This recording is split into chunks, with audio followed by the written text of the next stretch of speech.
भोजन नहीं करना चाहिए। ध्यान दीजिएगा, फलाहार करो, उसमें भी नमक का सेवन मत करो। प्रदोष व्रत में नमक का सेवन वर्जित होता है। कारण क्या कारण होता है? उसका एक कारण माना गया नमक की वर्जितता। जिस समय पर एक नगर में एक ब्राह्मणी रहती थी, बहुत भाव से सुनिएगा, प्रदोष व्रत नमक को त्यागने का भाव। प्रदोष व्रत की किताब में भी मिल जाएगा आपको, आप पढ़ेंगे तो सुना होगा आपने। एक ब्राह्मणी रहती थी एक नगर में, उसका पति नहीं था, छोटा सा बालक एक साथ में रहता, छोटा सा बालक। अब ब्राह्मण के घर की धर्म पत्नी है, ब्राह्मण कर्मकांड करने वाला, पूजन करने वाला, पाठ करने वाला, अनुष्ठान करने वाला, पूजन करने वाला, मंत्र जाप करने वाला, भगवत भक्ति में डूबने वाला। ब्राह्मण तो चले गया, ब्राह्मणी बच्चे के साथ रह रही। क्या करे वो? अकेली निवास कर रही है, अकेली रह रही है। और ब्राह्मणी बच्चे के साथ भ्रमण करती रहती, घूमती, कहीं कहीं दर दर जाकर कुछ भिक्षा को मांग कर लेकर आ जाती। और भिक्षा लाने के बाद में उस भिक्षा को जब लेकर आती तो अपने बच्चे को भी खिलाती और स्वयं भी उसका पान करती। एक दिन ब्राह्मणी भ्रमण करते करते प्रदोष काल के समय पर शिव मंदिर में प्रवेश करी।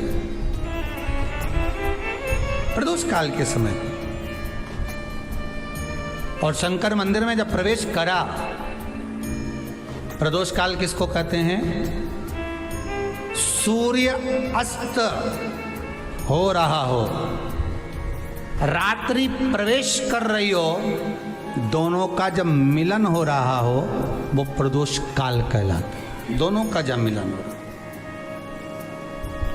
सूर्यास्त हो रहा हो, रात्रि अपना चरण बढ़ाने के लिए आगे बढ़ रही हो और दोनों का जब मिलन हो रहा है, वो प्रदोष काल है, वो प्रदोष का समय है। ब्राह्मणी मंदिर में प्रवेश कर रही। जब ब्राह्मणी मंदिर में प्रवेश करी, मंदिर के अंदर पहुंची, प्रदोष काल का समय था, प्रदोष का समय चल रहा था। और प्रदोष काल के उस समय में, प्रदोष काल के उस समय में जब ब्राह्मणी ने देखा कि कोई भगवान की भक्ति में लगा हुआ है, भगवान के रस तत्व में डूबा हुआ है।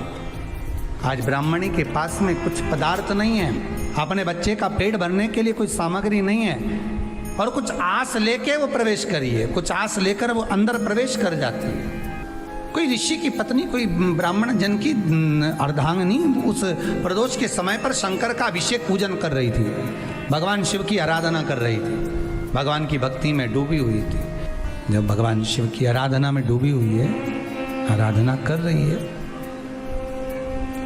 ये कुछ पाने के लिए चली गई, ये कुछ पाने के लिए गई और इसके मन में आया कि मैं कुछ, मुझे भोजन का कोई पदार्थ मिल जाए, मुझे कुछ भोजन मिल जाए, और जब मुझे भोजन मिल जाएगा तब मैं जो पाऊंगी अपने बच्चे को भी पाऊंगी। पर जिस मंदिर में वो प्रवेश करी थी, जहाँ पर नारी पूजन कर रही थी शंकर की प्रदोष काल में, वहाँ पर पड़ी हुई कुछ वस्तु को इस ब्राह्मणी ने मांग लिया। मेरे बालक को बहुत भूख लगी है, मेरा बच्चा बड़ा भूखा है, इसके भोजन के लिए थोड़ी सी सामग्री दे दीजिए, इसके भोजन के लिए थोड़ा सा कुछ रस तत्व दे दीजिए। उसने उठाया थोड़ा सा पदार्थ, कुछ जो उसके पास में था वो दिया। जब दिया तो देने के बाद जब उसे प्राप्त हुआ और होने के बाद में जब वो मिल गया उसको, तो उसने उस समय पर उस पदार्थ को जैसे ही मुख में लिया, लेते ही कहा, इसमें तो स्वाद नहीं है, इसमें स्वाद नहीं है। उस ब्राह्मणी ने बड़ा सुंदर एक संवाद कहा। घर का जो बड़ा होता है ना, घर का जो बड़ा होता है, घर का बुजुर्ग जो होता है, घर का जो प्रथम स्थल प्राप्त करने वाला, मेन कुर्सी पर, अच्छी जगह पर जो बैठने वाला होता है ना, ब्राह्मणी कहती है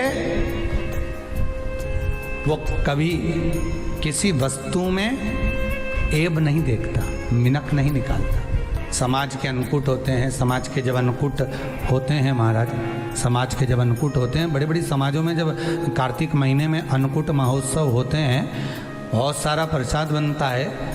जो बुजुर्ग होते हैं ना, बड़े समझदार लोग होते हैं ना, तो अन्नकूट की जब प्रसाद खाने बैठते हैं ना, उसमें नमक नहीं भी होता ना तो नहीं बोलते कि इसमें नमक नहीं है। पर जो हमने डोनेशन दिया है, जब तुम आए थे समाज वाले तो हमने 1000 का लिफाफा दिया, 500 का लिफाफा दिया, 2000 का लिफाफा दिया और भोजन ऐसा बनवाया। एक व्यक्ति वो जो खाकर चुपचाप चले गया और एक व्यक्ति वो जिसने प्रसाद पर उंगली उठाई। इन दोनों को अन्नकूट की तारीख पे इनका नाम लिख लो और अगला अन्नकूट आए तब दोनों की दशा देखना। एक जो चुपचाप खाकर चले गया, भगवान के प्रसाद को प्रसाद मानकर, प्रभु का दर्शन मानकर लेकर चले गया, वो उन्नति की सीढ़ी पर चढ़ता चले गया। और जो मिनक निकालता रहा वो साल भर खटर पटर की जिंदगी जीता रहा। भगवान के प्रसाद में कभी भी ध्यान रखिएगा, भगवान के प्रसाद के अंतर्गत स्वाद की कोई मूलता नहीं होती। भगवान का प्रसाद स्वयं स्वाद है। भगवान के प्रसाद में नमक नहीं देखना, मिर्ची नहीं देखना, भगवान के प्रसाद में शक्कर नहीं देखना, भगवान के प्रसाद में कुछ ये नहीं देखना कि कितना माल डला, कितना घी, कितना बादाम, कितना काजू, कितना इलायची डला। हाँ, यहाँ तक शास्त्र कहता है कि भगवान का प्रसाद अगर बन रहा है तो उसकी सुगंध भी नहीं ली जाती है महाराज। यहाँ तक शास्त्र कहता है। जब तक भगवान उसको पानी ले तब तक उसका सुगंध भी नहीं ली जाती। और कई कई जगह तो भगवान को प्रसाद अगर सूखा सामान हाथ में आ गया, इलायची कैसी है, मंदिर के अंदर जाने वाली है भगवान को डालने के लिए, लाओ यार किसकी दुकान से आई इलायची बताओ, इलायची तो 25 बार सूंघा, हाँ हाँ अच्छी है, अब सूंघ लिया तो भगवान इसको स्वीकार करेगा क्या? अरे जम के तो बोलो। एक फूल तुमने बगीचे से तोड़ा और सोचा इसमें पहले मैं सूंघ लेती हूँ, इसमें स्वाद है कि नहीं, इस फूल में गंध है कि नहीं, इसमें सुगंध है कि नहीं, और फूल सूंघ लिया, उसके बाद तुम भगवान को देखो, भगवान स्वीकार करेगा नहीं। कई कई घरों में तो हंडी से दाल चलाती जाए अपने हाथ में डाल के। महाराज ब्राह्मणी ने जैसी मुख में लिया थूक दिया, ये श्रेष्ठ नहीं है। जो ऋषि की पत्नी अंदर पूजन कर रही थी प्रदोष काल में, उसने कह दिया, आपका चेहरा बता रहा है कि आप ब्राह्मण की धर्म पत्नी हैं, पर आज आप दर दर जाकर अगर भिक्षा मांग रही हो, दर दर जाकर अगर भीख मांग रही हो, दर दर जाकर भिक्षा को मांग रही हो, तो इसमें आपके पति का दोष नहीं है, दोष आपका है। क्योंकि आप भगवान के प्रसाद में भी जो स्वाद देखी थी ना, ये आपका एक जन्म का नहीं है, ये ना जाने कितने जन्म का है। ब्राह्मणी के मस्तिष्क में बैठ गया, ब्राह्मणी के उस वो कहा ना, वो बक्कल में नहीं अक्कल में बैठ गया कि ये स्वाद नहीं देखना। इसलिए प्रदोष व्रत के अंतर्गत ब्राह्मणी ने उस दिन से विचार कर लिया कि जैसे आप पूजन कर रही हो, जैसे आप अर्चना कर रही हो, जैसे आप आराधना कर रही हो, ऐसी आराधना, ऐसी पूजन, ऐसी भक्ति मैं भी करूँगी, ऐसी आराधना मैं भी करूँगी। अब मैं स्वाद नहीं देखूंगी। तो प्रदोष व्रत करने वाले को ध्यान रखना चाहिए कि नमक का सेवन ना करे, भोजन ना करे, फलाहार करिए, फल का आहार करिए, प्रयास करिए।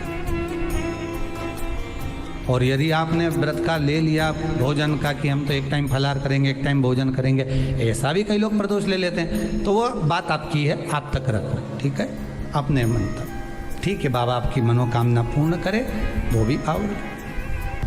अरे भगवान को धन्यवाद दो कभी कभी कि तूने अच्छे घर में पैदा किया, अच्छा परिवार दिया, अच्छा पति दिया, अच्छी पत्नी दी, अच्छे बच्चे दिए, अच्छा कुटुंब दिया, घर दिया, दुकान दी, जमीन जायदाद दी, शरीर अच्छा दिया, हाथ पैर आँख नाक मुंह सब बढ़िया दिया, एक के भी निपटा के नहीं भेजा तूने। मान लो एक आध निपटा के भेज देता तो क्या झगड़ा करने ऊपर जाते? एक ही कान देता और एक गायब कर देता तो यहाँ से चिपका देता, तो क्या कर लेते? हाथ एक देता और एक गायब कर देता। तो क्या झगड़ा करने जाते हैं ऊपर कि मुझे ऐसा शरीर दिया? नहीं, भगवान को धन्यवाद देना कि मुझे अच्छे घर में पैदा करा, कटोरा लेके वहाँ चौराहे पे नहीं बिठाया। तूने अच्छा घर दिया, 2 समय की रोटी दे रहा है, खूब जोरदार शरीर दिया, भजन करने का मुहूर्त दिया, और बचा कुचा था तो ये सियोर वाला महाराज दे दिया, कथा सुनाने वाला। शाम के समय पर प्रदोष काल में बेलपत्री के पेड़ के नीचे, चाहे शंकर के मंदिर के दरवाजे पर या शिव मंदिर में, अगर आप प्रदोष के दिन दिया लगाते हो, सोमवार के दिन दिया लगाते हो, तो ऐसा कोई व्यक्ति नहीं जिसको मेरे देव अधिदेव महादेव मेरा विश्वनाथ भंडार नहीं भरता हो, खाली नहीं छोड़ेगा, दे देगा, भंडार भर देगा, कमी तो नहीं रख सकता, ये पक्का। पर तुम करना ही नहीं चाह, 2-4 सोमवार करो और उसके बाद के तो महाराज जी हमने तो करा था, हमको तो मिला ही नहीं। 2-1 प्रदोष करा तुमने, अरे 1 साल करो, सारे दर बदर भी तो अपन ठोकर खा कर आए, इतना साल निकाला अपन ने, और 6 महीना 3 महीना 4 महीना भगवान से निवेदन तो करो, दिल से कहो तो सरी, नी भंडार भरे तो बात दूसरी, एक बार बोलो तो। पर जगत के लोगों के सामने जाकर मत कहना, कहना तो देव अधिदेव महादेव से कहना। प्रदोष व्रत करने वाले को प्रदोष के दिन प्रयास करना चाहिए कि रात्रि के समय पर आधा घंटा, 10 मिनट, 20 मिनट जागरण करे। जागरण मतलब थोड़ा भगवान का भजन कर ले, भले 4-5 माताएं इकट्ठी नहीं हो तो अपन अकेले ही कर लो। अपन अकेले कम है क्या भाई, अपन कम पड़े, आराधना अकेले भी करो, जागरण करो। जब आपकी 11 प्रदोष हो जाए, 26 प्रदोष हो जाए, तब उद्यापन करो। उद्यापन 2 ब्राह्मणों को जोड़े से बुलाओ, ब्राह्मणों को जोड़े से बुलाकर उनके चरणों की पूजन कर कर, आराधना कर कर, सुंदर मंडप तैयार कर कर भगवान का, उसमें सुंदर रंगोली डालकर, मंडल बनवाकर पूजन करो शंकर भगवान की प्रदोष का। एक दिन पहले गणेश की आराधना करो, पूजन करो, और प्रदोष वाले दिन जो मंडल बनाए हैं पूजन अर्चना करने के लिए, जो स्थान दिया है उसकी आराधना करो। खीर की आहुतियाँ दीजिए 108 बार, जो ब्राह्मण आए उनके माध्यम से मंत्रों द्वारा पूजन कराकर खीर की आहुतियाँ दीजिए शिव नाम। महाराज फिर ब्राह्मणों को जोड़े से भोजन कराकर, चरणों को नमन कर कर, दक्षिणा प्रदान कर कर, निवेदन कर कर ब्राह्मणों से कहें, हे ब्राह्मण देवता, आप हमें आशीर्वाद प्रदान करें कि जिस प्रदोष का हमने व्रत किया है उस व्रत का पुण्य फल हमें प्राप्त हो।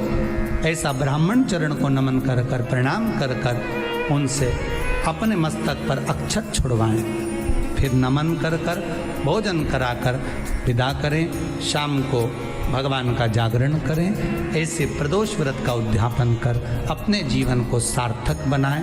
ऐसा सुंदर प्रदोष व्रत का व्याख्यान वर्णन स्कंद पुराण में करा गया। वही स्कंद पुराण का प्रदोष व्रत का वर्णन आपको शिव महापुराण के इस सुंदर संवाद में किया गया।